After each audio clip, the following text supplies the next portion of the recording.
Good evening, everyone. I am your host, Camille R. Perry for Be Healed Webshow. Thank you for tuning in tonight as we go through another installment of The Power of Vulnerability. I am so excited with this series, and I hope you all have been enriched and blessed and even had a couple of laughs. We've had some phenomenal guests thus far, so I'm getting ready to bring in our special guest all the way from Shreveport, Louisiana. His name is Branden Weber. So let me go ahead and bring him into the room and you all can clap him up as he comes in. Hey, Virtual clap, virtual clap. Hello, hello. How's it going? Branden. Right. Awesome. So thank you so much for tuning in. I know this is definitely a little later. You know, it's about the 9 o'clock frame for you. But welcome. Thank you, Stacy. Welcome to Be Healed Web Show. I'm happy to have you as you're actually my week 4 guest. Week 4. That's amazing. Yeah. 4 weeks in. 4 weeks in doing Yeah. the Power of Vulnerability series. This is actually, I want to say it's week 18 for the show itself. But Mm. I'm just so grateful to God for all that He's done. And so when we talk about vulnerability, when my casting agent sent the email to you in the person of Nicoya Poole herself, Mm. what was your thoughts regarding the topic of power of vulnerability? Considering the source, first, I think, somebody that we both have an affinity for, and, I've known for almost 30 years. So, just considering the source, I knew it had to be something of value. But when I saw the topic, you think about vulnerability, especially with men, it kind of resonated in a whole different way because those two words seem incongruent. It's like, how do you vulnerable and man? Those they don't seem to occupy the same space. So, I was immediately intrigued, and I'm just thankful for the opportunity to be on with you. Congratulations on all that you're doing and this powerful series. I think that you're definitely on to something, and I'm just loving the way that God is using you and the blessings and how many people it's going to touch. So, keep going. So I'm just honored to be here with you this evening. And I'm in Baton Rouge, so Shreveport's a little far north. That's right. But they do all the casinos and stuff. Baton Rouge is a little different. That's when Louisiana's, kind of really start. No offense, Northern Louisianans, but No worries. So from yeah. Baton Rouge, but let me tell the audience a little bit more about you. So Mm. not only is his name Branden A. Weber, but he is a former sales.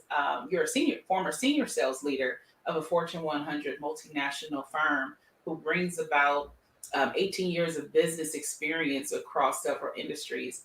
Now you are a proud alpha man, founded in 1906. I know you're gonna talk about that a little bit, but Little you bit. but you also own and operate Insurance Group, a boutique insurance agency focused on education, community investment, and empowerment, which we need definitely in our community.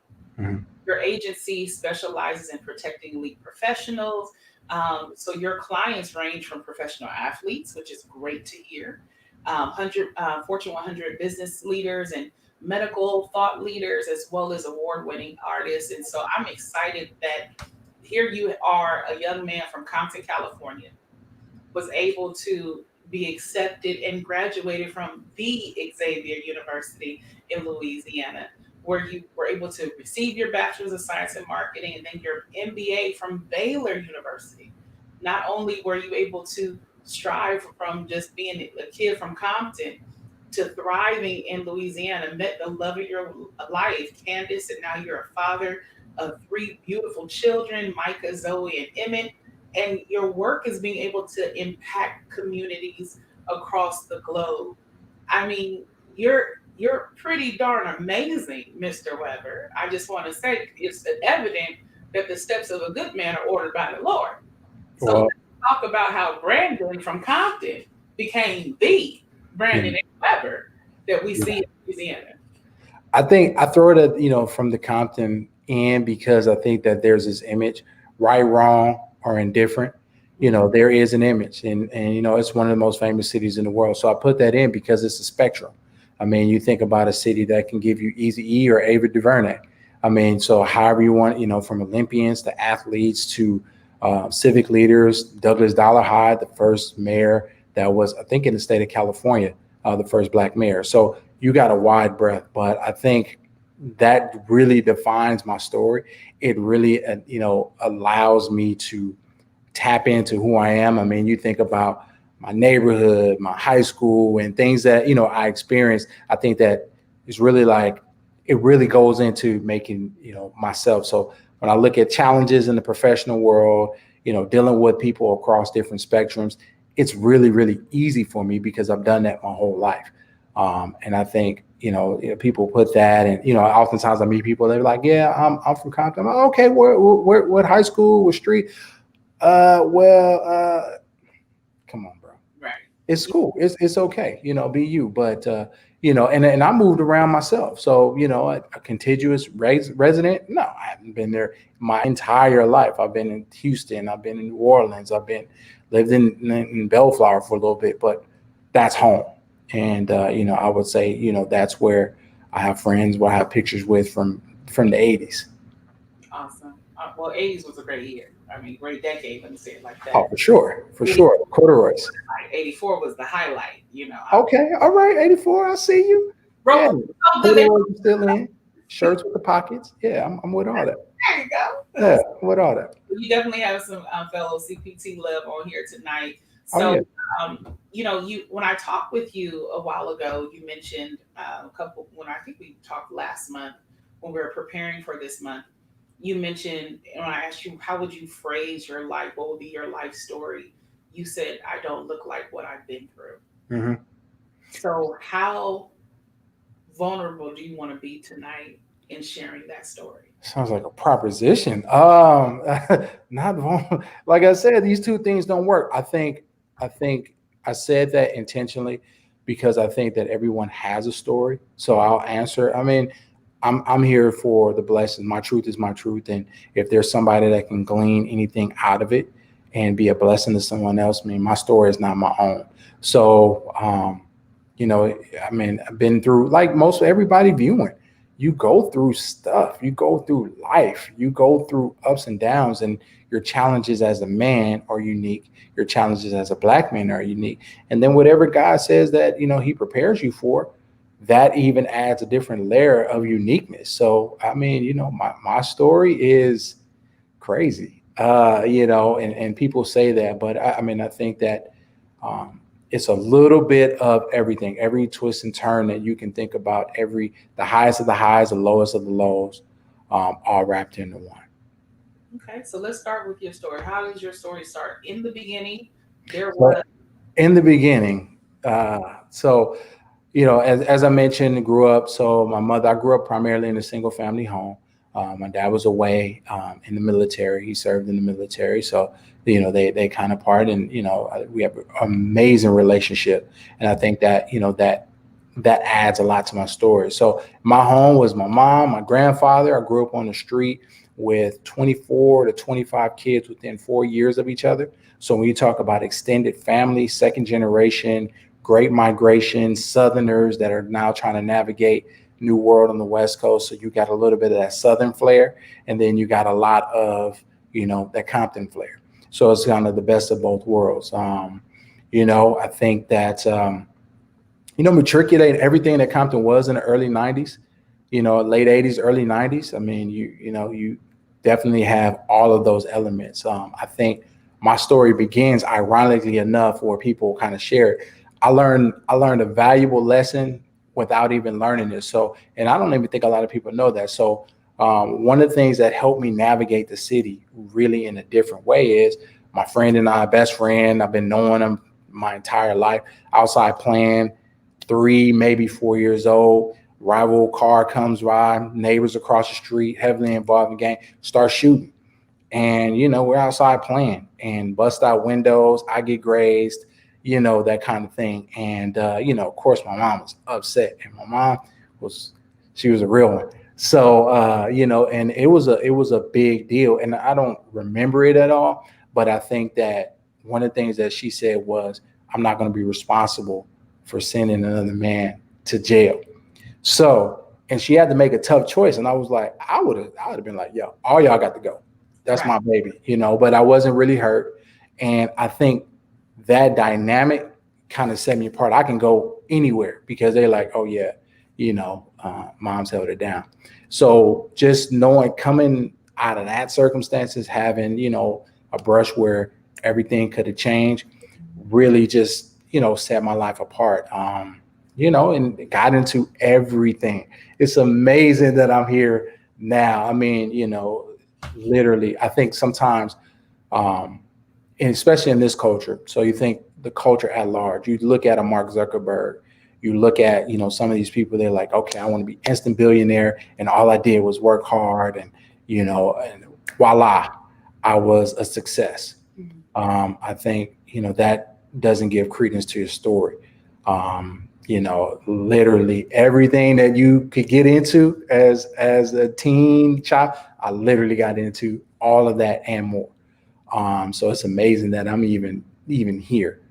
So that's why I said I don't look like what I've been through. But, I think notably one of the things that, really I think defines my purview, my story, and the way that I view life is through a lens of long-term thinking and legacy. And I'll explain that. So I lost my mom to cancer at the age of 24. I mean, so she was a 2-year battle that kind of, everything that you can think of that goes into talking and walking with a cancer patient. At the time, I was living in Houston. So I would fly back and forth on the weekend. And when things got really serious, I was like, okay, let me just come home. So, when you think about that experience, having, to go through that transition, but my experience was a little unique. And I'll tell you kind of like one of those moments that stuck out, and, I'm really, really starting the process. So you go through that experience, the highs, and, enjoying those, those last fleeting moments. But then you have that moment where all of a sudden that's it. And you realize the meaning of forever. So it really taught me the value of expressing, being that much more expressive. But that's hard to do because a part of me literally died, like with her, like a part of me died. And, and I'm in caretaker mode. I've always been responsible. I've always been the one where they're like, hey, well, you'll figure it out. So, that taught me that, one, there's a level of self-preservation, but then there is something to be said about utilizing people around you and being vulnerable enough to say, hey, I need help, that kind of thing. So, that in itself taught me an entire amount of value relationships, looking long terms. And when I say legacy, I think through that lens of legacy and what that looks like forever, because, at 24, losing your mom and then understanding that the things that she did to, like, I mean, just amazing. Like, how do you know about a trust? How do you know about certain policies and things like that? And just how she set things up and set herself apart, it really deposited something in me like, okay, I need to start thinking long term with everything. So I'm like obsessed with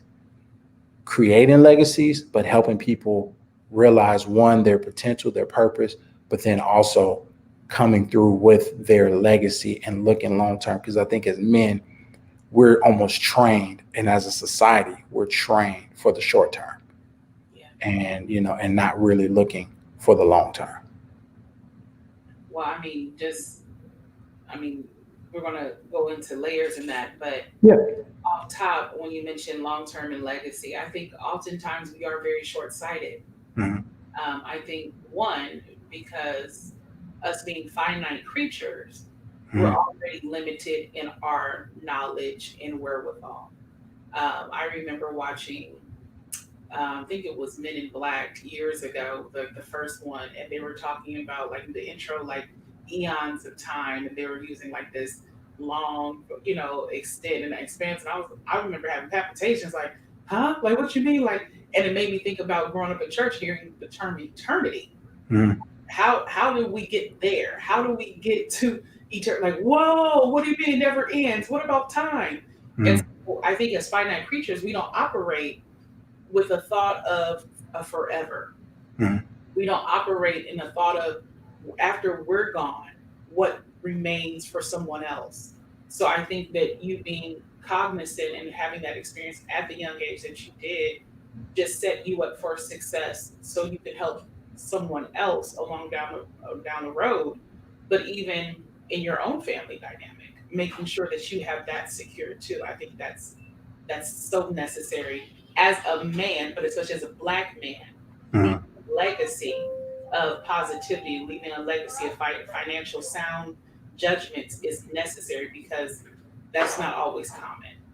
No, I think that's key. And out of your pain can come your purpose. And there are no accidents because, and then I'm unpacking that, and the more and more I think about it, I think about how divine preparation was. So let me give you an example. Like in high school, I had a good friend of mine. Like I was real cool with the older brother. He was 2 years ahead of me, and I kicked it a lot with the seniors. He left, and I was like, okay, I'm going to take up the mantle and help your little sister. So her mom ended up passing away. So I kind of here.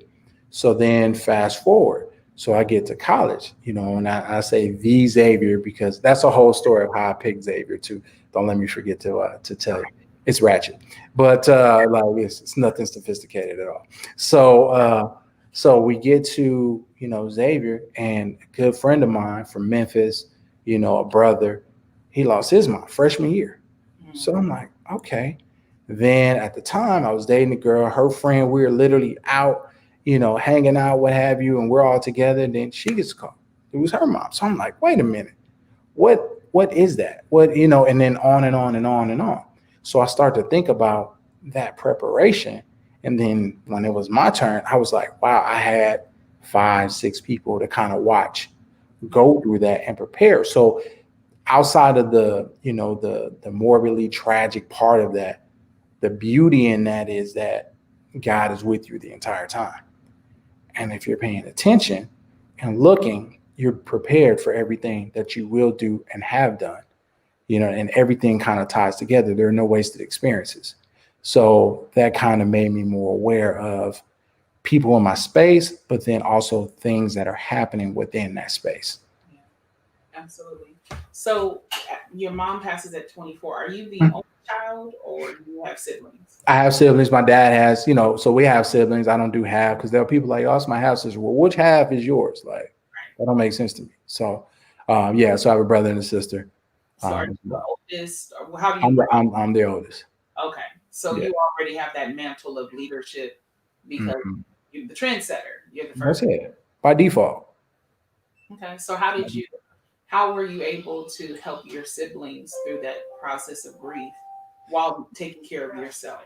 Yeah, so it's different dynamic. I don't think there was no real connection to my mom at the time. So really it wasn't siblings. I count like friends, family, those things that were like, I would say they were more affected. So then, from that dynamic, that part was different. But I think the tenets and the hallmark of being the eldest or having that responsibility comes with a lot of pressure. And this is one thing, even expounding on that, this is one thing that I think really, again, really just shapes purview because I think like as a man, you have to have your own value system. Yeah. You have to have a defined value system because there's so much out there. And within that value system, it is you're going to mess up, you're going to make mistakes. But what are your values? And as you stay true to those values, and if they're connected to something greater than yourself, that allows you to kind of navigate life. So in that dynamic, in that, that family dynamic, sometimes I miss clear signs from God. I mean, clear signs. And I'm not the guy that be like, well, I heard from God, because I always wonder, well, what did God sound like? People like, I heard from God, which if that's your gift, more power to you. That's not mine. But I always wondered, like, what does God sound like? You got a deep voice? Is he baritone? Is he alto? Is he soprano? Does he what does God sound like? Right. So, I missed some clear signs. I missed it. Like there are some times I missed it. And I can kick myself for those times. Like, dang, I missed it. But it just goes back to that value system. So there's so many portions that I'm like, because I want to get to one piece, but I don't want to rush that part. Sure. You mentioned about value system, and I kind of want to, because I feel like we need to go here for a second. As a man, as a minority, how did you create your value system? What was your guiding light? I know you mentioned when you were younger, your mother could have spoke to the police and said who shot her son or who endangered her son. Yeah. Because she didn't want another mother to lose a son to the judicial system and to, penitentiary. No, not having that. You were safe, you were sound. So I think that might have been portion of your value system. Like, hey, no matter what it is, look at the whole situation before you respond. But what are some of your founding tenets, and how did you come about to establish it as a man and hold yourself to that? Okay. I think those are, loyalty is going to be one, community, service, dedication. I think foundationally, it comes from more spirituality, relationship with God, not in the structure of like religion. We weren't like strict, like, okay, every Sunday you're going to church, that kind of thing. But here are some guiding principles. Here are some things that, we believe. So I think my value system came from one, parental teaching. And then two, observation. Because one, I never view myself as a minority. I mean, call it whatever you'd like to call it. I just did math. I'm like, well, wait a minute. If it's other continents in the world, and the hotter it is, the darker the hue, or not even the more melanin, what have you, 350 million here, 7 billion. I just think that sometimes we, as even from Americans, we get into a Amerocentric view of the world, where we cut ourselves off from different things. So my grandfather, off the chain, like that was my guy. He had his ways. Now, don't get me wrong. His tenets, his value system, completely different than mine. So to answer your question, I learned a lot of what not to do, but I also learned that not only are parents people, that you can learn from almost anyone. I mean, so I'll give you an example. I mean, my grandfather would be the one to kind of break down the Bible and say, okay, here are tenets of here's how it's structured. Here's how you can apply it to your life. But he's also the one to say, well, why would I get a 50-year-old when I get two 25-year-olds? So, I mean, yeah. So, and that's not an indictment on him. And I say that as dysfunctional as it sounds and as open for judgment. This is about vulnerability. So that's what it is. That's literally the dichotomy of him as a person. So when you talk about developing value systems, it's almost a la carte. I can say, I like that. I don't know if that works out well for me. And then, then it's trial and error. And I think as a man, what men do, the more that you have a sense of that going into manhood, as you're starting to develop in your formative years, the better a man fares, the better tool, the better training. I think mentorship, I think not even apprenticeship. You always got to have somebody to kind of chase, and not in a competition or competitive way, but just to kind of model yourself after. So for me, I would pick different men, whether they be in the neighborhood or whether they be, I was big on Johnny Cochran, huge. I would read all his books and, middle school. I mean, Johnny Cochran was like the creme de la creme. Now, who he was as a person, I don't know. But the work that he did, it always inspired me. So I would just try to pick different things and say, okay, I like that. And then try to apply it to my life. And I'm like, yeah, that didn't work out well. Yeah. Okay. So we have to make some, some calibrations there. I like that. I think I kept hearing that scripture, cleave to what is good. You Hmm. don't have to take everything, Hmm. what's good, hold fast to that. Absolutely. What's rubbish, disregard it. But what is necessary and vital, take it. So that's good. So what did you learn from your father? I think I learned hard work. I learned discipline. I Mhm. learned foresight, planning. I mean, he's a planner. I mean, detailing a plan for the plan that had a plan. And when that plan don't work, what's the other plan? So I think, just kind of having that foresight and detail. I learned that, like I said, parents are people. There are some things that I'm sure as we start to have conversations as adult men, he's like, yeah, I probably could have done that differently. But one, he's open enough to be like, yeah, and transparent enough to be like, I'll tell you that story when you get a little older, or that's a little crazy. So I think I learned a level of transparency. I learned a level of discipline. I learned a level of hard work. I learned a level of, okay, here are some things some traits, some markers that I see that I may want to do differently. Mhm. But I kind of use that as my guidepost. So let me ask you this: at what would you say has been one of your weakest moments in life where you were conflicted as a man on how you should respond? Hmm. So many. I think, those moments are where it's fight or flight. So a couple that come to mind, I mean, just utterly broken, destroyed, just, loss of my mom, of course, Mhm. where, that's where you are utterly broken, destroyed. But then, um, I think the dynamic of being a homeowner Mhm. at such a young age, but having family as tenants, as Oh, a result, it got messy. yeah. It got real, real messy. And I was conflicted because I made a promise to my mom. Hey, if this is what you want, but then, the characteristics and the things that were happening were like, hey, you got to make a choice. And I was conflicted. And that's one of the times I missed the signs, clear as day. The sign, what I felt, and I remember it was I was in the forum, listened to a sermon, and it was about being clear for landing. The analogy is that as the plane was circling, there was cloud cover, you couldn't see the runway or what have you, but it was like you are now clear for landing. And I'd been going back and forth, sell the house or not sell the house. Now this was in probably 2007, and at the time, family tenants stopped paying rent, and or mortgage. I said, hey, look, we'll have the mortgage. We had an arrangement. The arrangement changed. It just got really messy. So it was placed in my spirit, sell. And I'm like, I cannot sell the house. From a communal aspect, now I'm contributing to gentrification. From a timing aspect, I'm like, I just can't do that to family. No problem. Guess what happened in 2008? Housing crash. There it is.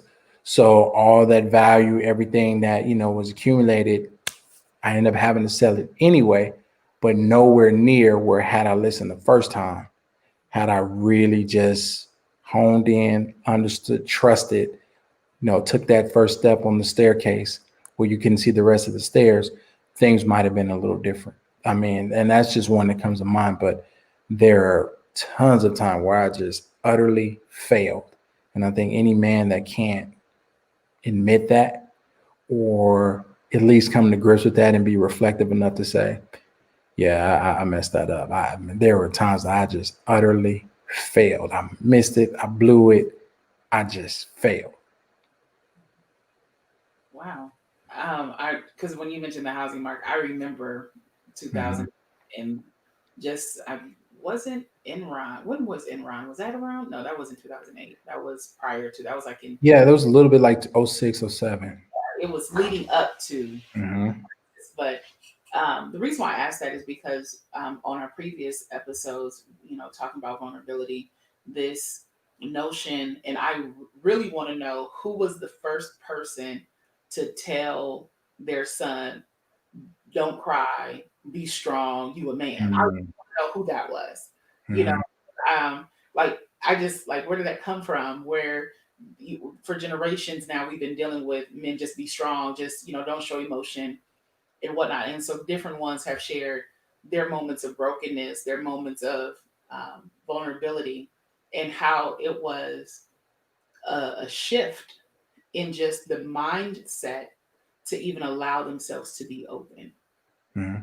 And so that's why I was like, let me just ask, and but when you mentioned, of course, with your mom, that's which is understandable, but even in business, dealing with familiar family or familiar aspects, how to handle that. So I want to just hear from you. I'm gonna kind of take a back seat, and I want you to kind of share what you feel has been your story of life that has brought you to this place. Throw in Xavier and how you chose Yeah. for Oh, okay. Yeah. or probably for Freaknik purposes. We're not going to judge. Oh no, hey, it is what it is. I mean, that's my truth. So no, it wasn't Freaknik. Actually, it was juvenile video. So when you hear Cash Money taking over for the nine, all you saved saints, you don't know nothing about that. But if you do, and I was like, I was looking, I said, where is that? Well, here's the crazy part. I had a whole other side of the family that I never met that was in that same city. So as much as I thought it was juvenile, it wasn't really juvenile. So I mean, literally an entire side of the family that I never met. And my mom's brother lives probably 15 minutes from campus. So when you talk about there are no accidents, literally, I'm thinking that I'm being an 18-year-old, being, just having the value system all wrong. And I'm like, hey, I'm attracted to this place. Where is this? What? Oh, y'all gonna give me some money? Cool, bet. I'm on the first thing smoking. And then, get there and it literally changes my entire life. And I get to connect to an entire side. When I say entire side, I'm talking about another grandmother, aunts, uncles, cousins, cousins that I've walked by on campus and didn't know we were related.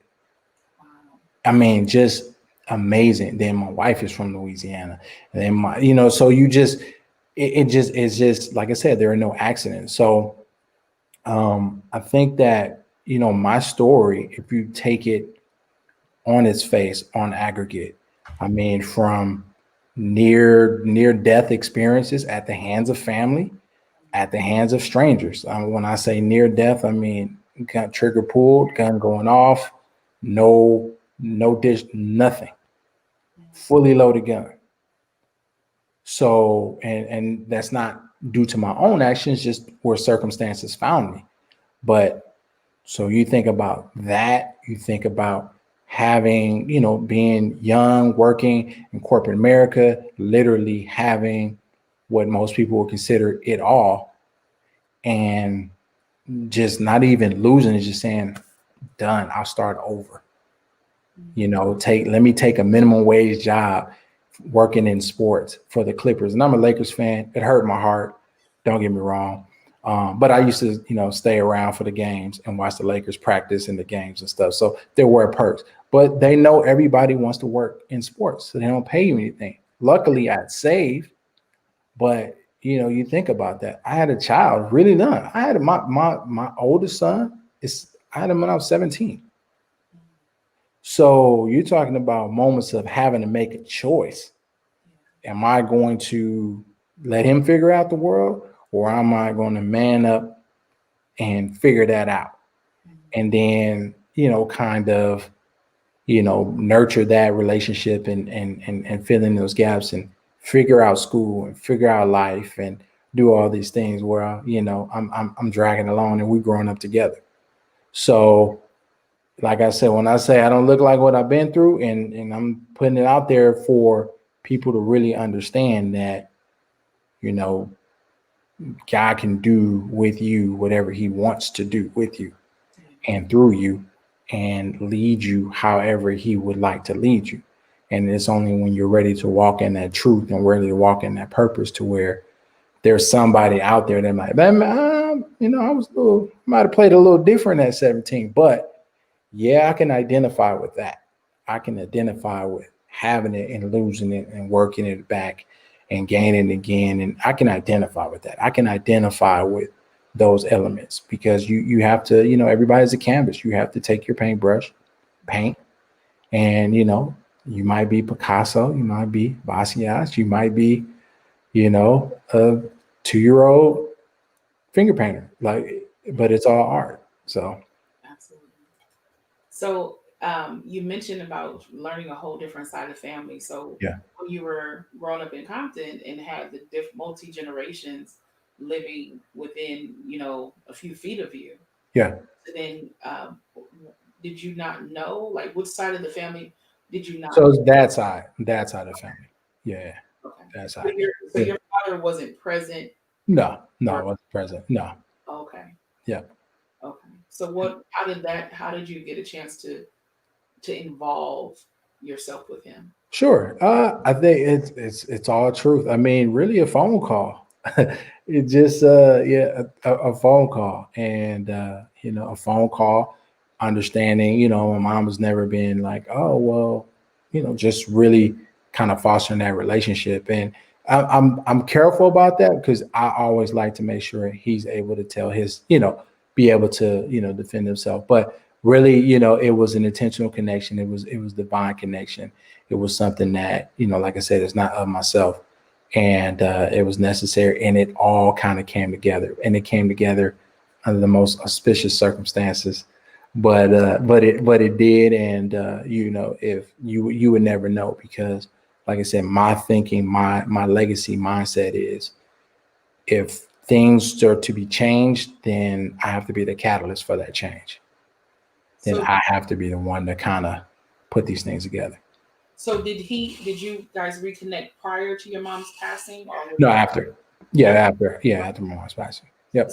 you've always known about him? No. Oh, for sure. Okay. Yeah, yeah, So for sure.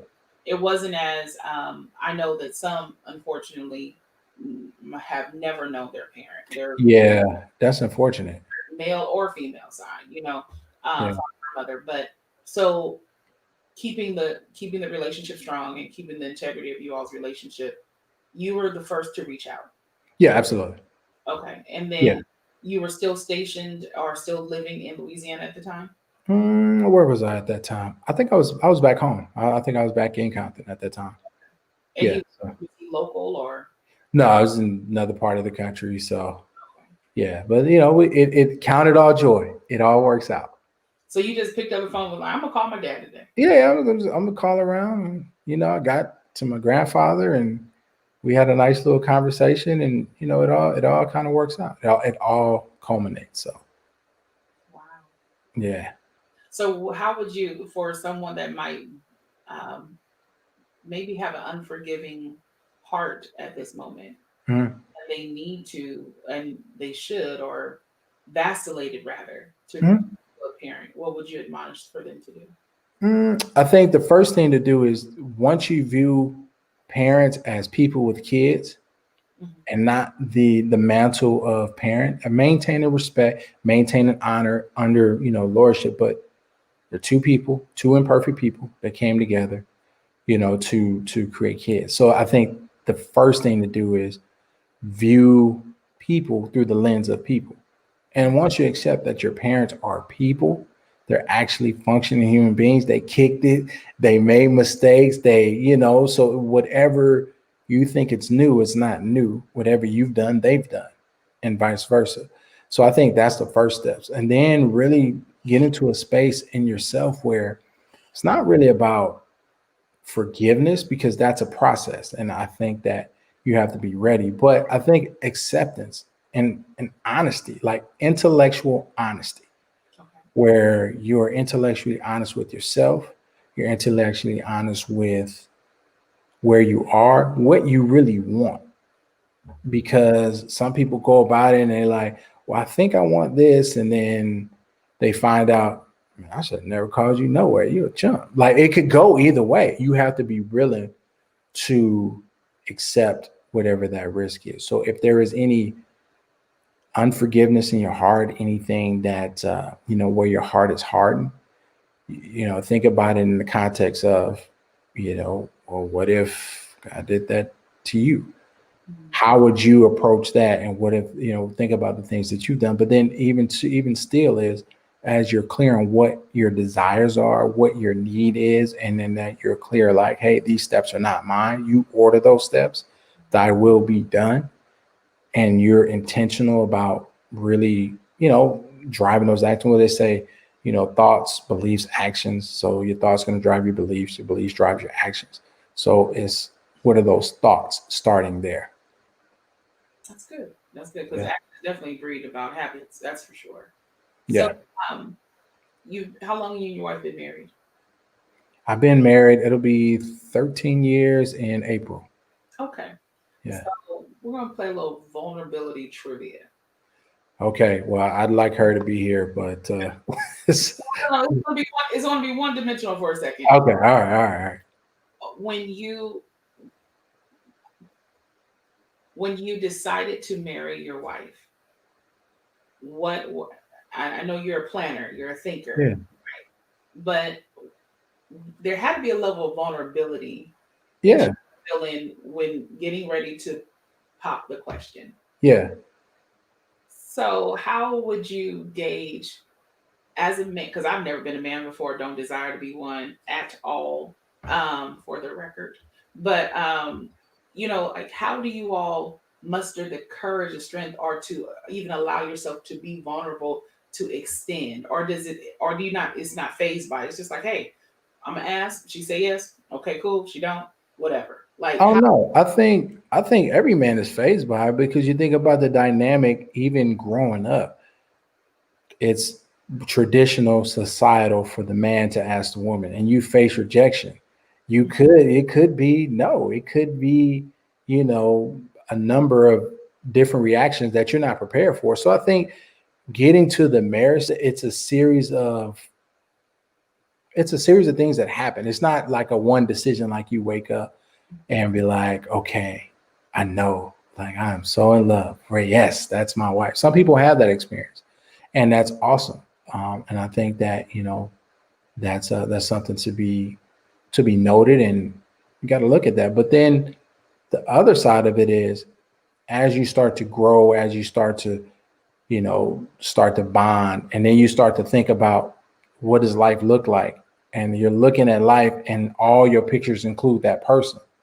Hmm. Then it's like, okay, well, I'm looking, and everything that I'm thinking about, everything that I'm planning, everything that I don't not see her in it. Okay. So then it's like, okay, well, how do you navigate that? Mm.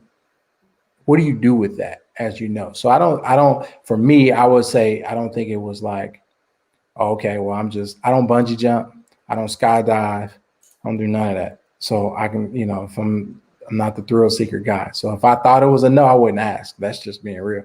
Okay. So, you know, you kind of throw out those signs. You probably get down to one knee and be like, oh, are you proposing? Nah, just my knee is bad. So just to kind of test it out, and just see how that reaction is. Okay, cool. She would say yes, bet. So Noted. yeah, bet. Okay, cool. My hamstring, cool. Just so you don't be out there, because I mean, like I said, I worked in sports, so I seen on the jumbotron, cats propose, and you be like, nah. You got 19,000 people looking at you. Well, you should have done your research. Mm. St. Thomas, that was me first, to quote, Sean Carter. Oh boy. So keeping on with like a little bit of vulnerability trivia. So Yeah, you like you mentioned, you did your research, so you know that yeah, there wouldn't be a rejection. yeah. But being married, never been married before, but being married, I'm sure that was a learning experience. And then being a father, Was, right? is. Well, there you go. It is a learning experience. So Yeah. how do you maintain vulnerability within your marriage with your mate? I think that is probably a struggle. And I don't speak for every man. I think a lot of men, I'll speak for myself, struggle with that, because you have the armor that you put on for society. And then you come home and you can't carry that same armor. And then the process of becoming, it says, should leave. So that means it's a physical movement. Shall cleave and become. So that and become is an ongoing process. There's no definite, so you left, that's definite, that's tangible. You cleaved, okay, you've done that. And you become, that's active. So I think, the vulnerability part is it's part societal, it's part, masculine, it's part all those things where you're like, dang, I gotta drop that. I could lay my head, I can be cool, I can be vulnerable. And then it's a level of trust. And those, that trust is built up over time where, it's a safe space to do so. Because you're not gonna be like, hey, okay, we're married. Look, guess what? Here's me. Nah, we gotta be, because me evolves, she evolves, we evolve. So, it is absolutely something to be said of, because I'm not the same person I was 12 years ago. I can't be. Right. She can't be. We can't, we physically can't, because if we are, something's wrong. And it's, and it's appreciation. It's art. You may not, that same piece may be worth $1 million now, but 20 years from now, it may be worth 50. But if you sell it at $1 million, you've lost 49 million. Come on here. You better tell these people to hold on to their investments. All right. Yeah. I caught that vibe. I caught it. I Yep. heard the word. Yep. So you said it's a struggle. So I just need you to talk to those that might be married, those that might be, well, before I get there, that'll be our closing question. I'll save that one for last. I don't know if you saw the article or the news reel of a gentleman proposed to his 45-year-long girlfriend. They're the same age. It's not nothing, no Marcus Houston or anything like that. Looks like, okay. But okay. They've been dating for 45 years. Okay, all right, cool. Pops the question to her on a South airline flight.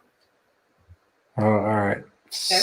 So many things you can. Okay, go ahead. So we're talking about vulnerability, talking about and especially regarding relationships. Do you feel that he that, not knowing from a can of paint, but do you feel there was a potential struggle of vulnerability, or what brings a person to that place? After 45 years? Right. Fatigue. If I'm being real, fatigue. Hey, you got me.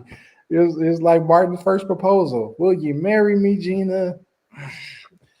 So yeah, it's like that. It's after 45 years. What else we gonna do? Just sign these wills, just ride off into the sunset. So that particular situation, I think there is a reluctance. I think there's a maturity. Every man matures at a different level, and maturity looks different for that man. And vulnerability is a part of fullness that I think men are reluctant to embrace or have yet to embrace, because that's counter to everything that we've been taught. Or, and it takes a level of affirming, it takes a level of child rearing, it takes a level of, coming from certain environments. I'm gonna be real. Like, I probably was, the smart, kid that, was like, hey, that hurt my feelings. Hurt your feelings? Shut up. Like, and that kind of thing. So you learn how to, you learn how to bury those things. And then, you end up having this facade where you lose yourself. And I'll give you an example. This morning lost somebody near and dear to my heart and the family. And it's crazy. The lessons from a 9-year-old, my daughter's a 9-year-old. She is brilliant. She's emotionally intelligent on a different level.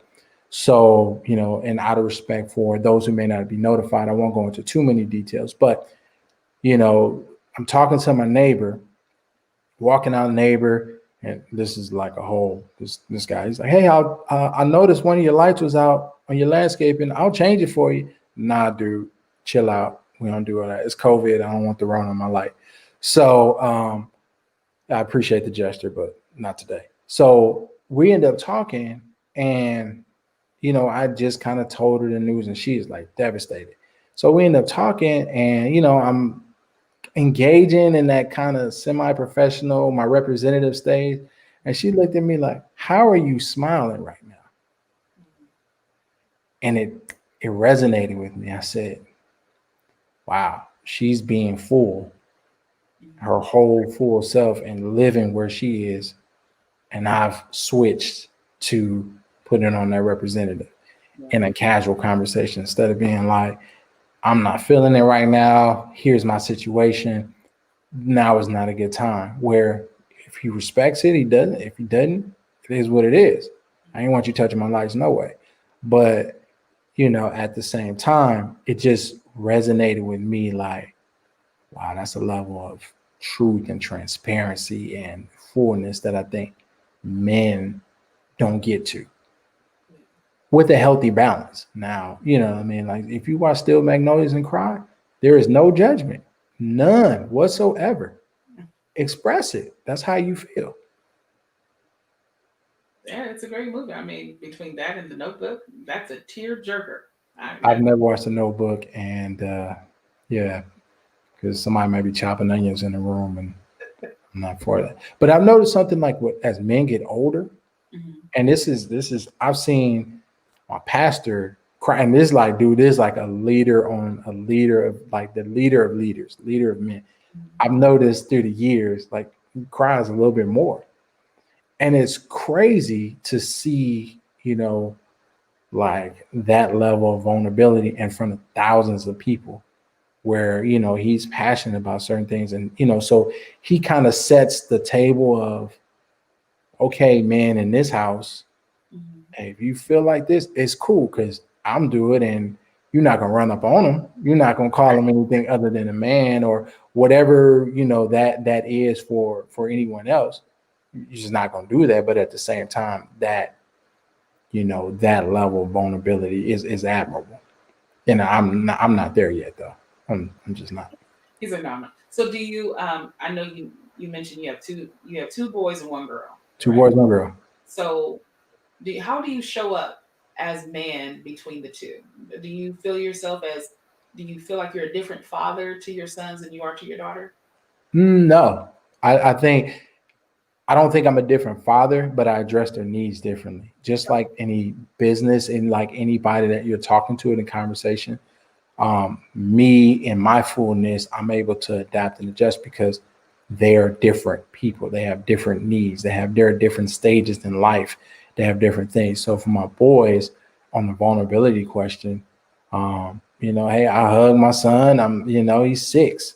I hug him, kiss him on the forehead, and I'm gonna tell him I love him until I don't care how old he is. And that's just what it is because he needs to be affirmed. He needs to develop those things. And, we try to have those conversations where, hey, your sister is feeling this way. You have to value and honor what she says. You may not agree, but you can't teach her to hide her feelings in front of a man or a boy or anything like that. She needs to be able to express herself. So I think, I think I show up or at least try. I try to show up. Now, are there levels to this? Yeah, there's levels to this. It's okay, son. Let's I try to come from the standpoint of, okay, let's understand why those tears and is this how you want to express yourself for this instance? Okay, you dropped your ice cream. It's ants on your cone. Okay, got it. That's devastating. But like, this is what how are we processing this? Right. Like, is this the end of the world scenario? Right. Do you cry as man? Do you cry? Not enough. I don't think that I don't think that like I said, it's a work in progress. Not enough. No. Absolutely not enough. I can't I think that's an area where, of growth where I'm working towards, now. It's like, when I say I don't look like what I've been through, that level of, experience, some stuff you have to bury and you just kind of, you got to keep pushing. But, if I'm being honest, I don't think enough. Were you told by someone not to cry? No, I don't think it wasn't encouraged or discouraged. It's, what I adapt to. Okay. Yeah. So I don't think it wasn't either or. It was just, this is what works for me. Well, the reason why I asked that because you mentioned about rearing your son, Yeah. and I my dad, he's a girl dad, right? He Yeah. had, three girls, two that live, and the older I got, I began to see my father shed tears. Mhm. Dad makes cry faces. He has very much cry faces, and then he'll have like a cry sound, Mhm. but I don't always see the tear. Like I remember when his mother passed, I was looking like, where are the tears? Yeah. I'm trying to identify water droplets, but I think for me as a woman, because tears have always been just something that I'm very familiar to and very prone to experience, I look for that as someone else because it's like I want to see you shed so I know I'm not the only one shedding, right? It's where we can kind of embrace on that level that this both impacted us greatly. I think, if I may, I think sometimes we kind of project or get into, I'm not saying that's what you're doing, but like tears has to be the standard of emotional devastation. It'll be like a praise and worship experience. You may see the person that's arms up, wailing, thank you. And you may see the person in his pocket kind of intellectually worshiping that. So, there is that balance. And I think that for me and some of the things that I've been through in my life, tears just weren't enough. Like, that pain is so deep to where it's like, I can cry buckets. Yeah. That ain't going to change nothing. So let me figure out another way to express my pain. I might write. I might do other things, other creative outlets so I just think I'm careful for me, especially with men, and saying, okay, tears aren't the marker of the depth of your pain, because you know what I mean. And like I said, the great Hermes Ascadon. So he had a line in Racks in the Middle where he's talking about. He was like, yeah, shed too many tears, but we don't wipe them. No, we just embrace the only life we know. Yeah. So that line just kind of thought, I said, man, that's deep, that's powerful, Wasn't that and you Tupac? be able to write that, huh? That wasn't Tupac that said that? Nah, that was Nipsey. Oh, there we go. Okay. Yeah, yeah. Listen, after Pac died, I stopped really listening to hip hop. I Fair know enough. songs. Fair enough. But okay, yes. So you challenged me on this one, and that's a good point because yeah, it should not be the line of demarcation in the sand of saying you're hurt because I see you cry. Mhm. What I'm hanging on, you said sometimes tears are not enough. That's huge. Mhm. So thank you for the aha moment for myself because I'm gonna be honest with you. I've been holding not just my father, but men in general. I'm like, if he ain't crying, like how many times you might see on Instagram that man getting ready to see his bride come down the aisle, and he's choked up. Oh You yeah. might see the comments like, if my man ain't crying like this, then Oh, you ain't get married then. you know. That's But what it is. I think that that's a good point of understanding that tears are not always indicative Mhm. of what the pain is. It might be portion, but then you have other people who can cry on a cue, so Yeah. then it nullifies that value. But the going back to I know we got to wrap up, but vulnerability, you, Mr. Weber, clearly have shown why you chose Alpha Phi Alpha to be your fraternity of choice. I'm like, you just gonna drop all these, $1,000 words and gems and stuff. I'm sitting here control right click in my brain while you talking. Like, I didn't look at that today. Let me go check back. But vulnerability. You mentioned words like trust. There's a trust that has to happen. Mhm.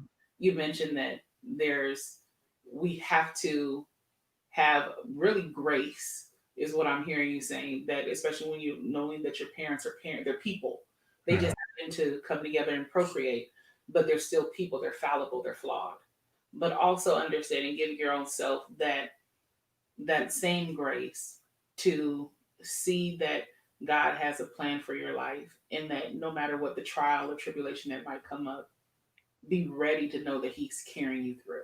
Mhm. So, my last thing for you, this is before you tell us where people can find you if they want to, have you as their insurance provider or whatever, or mentor. Before you do all of that, what is some things that if this platform ever got to millions of men, what is your 30-second or elevator pitch to men in this particular season of 2020? So I think men are needed. We need you. You need to be affirmed. Be honest about what you need. You need to be affirmed. You need to have that level of vulnerability, that level of connection with other brothers. Get a coach. Seek out a brother that you can, say, hey, I see how you're walking. I did that. My coach, but he's my age. Dude is next level. I mean, just physician by trade, but just a real one. Just next level. And I was like, hey man, I see how you walking. I see, look, I don't have it all figured out, bro. Can you help me? And it just started from a conversation. And we kind of bump into each other, different circles around, what have you. So I would say you are needed. If things are to change, there are to change. And I don't look at this from a Western civilization view. That's a whole different thing. But I think that patriarchy, that pseudo order, lose that. Do your research on us specifically as African Americans of how, if you look at all the Egyptian, the hieroglyphs, it was standing next to. It was one and one. It wasn't one in front, one behind. It was one and one. That's not our value system. That's not what we do. So I think from that standpoint is lose all that, reconstruct your mind, but then be vulnerable and be intellectually honest with yourself. If you need help, ask a brother. Chances are it's not, jocking them. It's not being like, oh, I'm no. That's where we suffer, because we suffer in silence. We don't express ourselves. We don't say, hey, I need help. And that's okay. Now you got to make sure you're going to the right brother. And if you go to a brother that's like, man, beat it, I'm trying to help you. Okay. That's his walk. That's something he has to learn. But if you still need the help, be intentional, because you'll get there. You'll ask 5 chicks, you'll slide in 5 DMs. Why don't you go and ask that brother for some help? That's good. Well. Thank you. No problem. No, this is good. I'm like, did I offend anybody? So I gotta think to myself, did I offend anybody today? That's not my heart. And after watching Boosie and Mike Tyson, I didn't want that smoke. Yeah, but it's that conversation alone. Yeah. And one of the things, and I know we got to close, but when I think about Tyson, everybody knows the fury that you have seen in the ring with him. But the way he spoke to him in such, so what do you like almost sounding like a therapist. Yes. And I was like, is this Mike Tyson? Like, are you kidding me? But how he was able to break through in that conversation. Yeah, but then there's the fact that he couldn't get offended because it's Mike Tyson. What are you going to say? That is a true point. I mean, if you bite off a man's ear, yeah, it's clear that you I don't even eat meat. I don't know what an ear tastes like. It's crazy. He put the stuff. But I appreciate you running all the way from Baton Rouge. Yeah. My thank you. 9 family. Absolutely. From just being able to join in on the conversation. I appreciate you. I do think, and one of the words that you said is what I've been saying for the longest, how much you men are needed, how necessary you are, and thank you for the work that you're doing in your community. If people wanted to get a hold to you and maybe want to reach out to you to be that mentor, where can they find you? So I will preface this by saying I'm the most boring social media follow ever. So you can find me at IG. I'd probably say it's primarily worldwide. BWeb is a place like a worldwide _ BWeb. So it's a play on World Wide Web. BWeb, get it, put it together. But worldwide underscore BWeb. And one of the things that I'm excited about is I'm launching a concept that that's it. I'm launching a concept that really excited about. I'm going to fuse a couple of different, financial I wouldn't say literacy, because literacy is like the base level. We're trying to get to mastery. And there's a lot of people doing that work, but I'm combining an HBCU theme game that will combine a lot of elements that kind of tie in together. So I'm excited about it. It'll be launching on November 24th in the licensing phase. So, definitely, more to come. But, kudos to you. Keep walking in your purpose. You're on to something. The fact that you're intrigued from getting these stories out, somebody's going to be a blessing. And, when, you get Oh. Uh-oh. I think I might have lost him. Let's see. Well, thank you all for tuning in. Not sure what happened to my guest. He is down there where Hurricane Zeta is brewing off in the Gulf Coast. But hopefully everything is well. I'll check back in with him at a later time. But again, thank you all for tuning in. I'm excited to have these conversations, and so we have another roster to hear from some men in the month of November, and I'm looking forward to each and every man that feels comfortable and trust to share their vulnerability. I think he might be coming back on. Let's see. If not, there. all right, yeah, I'm here. I promise I paid my bill.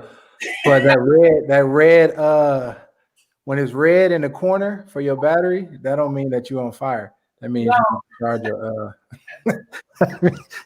that means you need to charge your battery. So sorry about No, that. no worries. But I appreciate you. Thank you so much. There you are. I Yep. appreciate you so much. The dialogue has been ever so helpful. I was just telling the audience that, I know you're in the path of Hurricane Zeta, but as a proud Zeta myself, we don't cause no problem. We don't wreck up shop. Hilarious. That is funny. We're pretty good. We're pretty good. All But right, look. I appreciate this dialogue, and I want more men to feel comfortable with sharing even whatever it might be. And what I'm hearing each and every one of my guests say, it's okay to ask for help. It's Mm-hmm. it's not a sign of weakness. Mm-mm. Hey, I'm struggling, or can you help me with this? I love, like you said, if you were asked slide in 5 DMs, why not ask 5 different dudes like, hey, let's partner, let's accountability buddy, let's work this thing through. So uh, Mhm. sense of community is there, and I appreciate it. Absolutely. Well, thank you for all that you're doing. So you're gonna Awesome. be blessed. Well, good night, everyone. We will see you next week. Same bat time, same bat channel. Thank you all for tuning in. Thank you, Nicoya, who is both of our executive assistant, Yeah. as well as casting director. Nicoya, No, I want no problems with that man. No, mm-mm. That's my bro. We cool. she is all right with me. I love my Nicoya. But Absolutely. thank you all for who tuned in. Next week is November 3rd, and we're going to have Mr. Gary B. Parks. He's going to share his story, followed by, I actually have some more guests. I don't want to just give away the lineup, but I might just post it out there. So we got Donnie Sykes on November 10th. You've seen him on Tyler Perry shows and different plays. We have him joining the conversation coming into the room. And then we have quite a few. Brother Pastor Emmanuel Allen is coming on. We have Mr. Kermit Boyd on the set. It's happening, and I'm grateful that that we're able to have these conversations. I hope somebody's blessed. I really do. I hope each and every one of the men who have been on the show thus far has been able to grow a network from just being on here. I don't care if it's just 3 people that reached out to you, or even one, just whatever it might be. So we're going to be definitely patronizing you on November 24th to see those great things happen your way. And I will talk with you all soon. Awesome. All right. Be safe. Right. Good love to the family. God bless you all. Good night, everyone. See you next week, 7 p.m. Same back time, same back channel.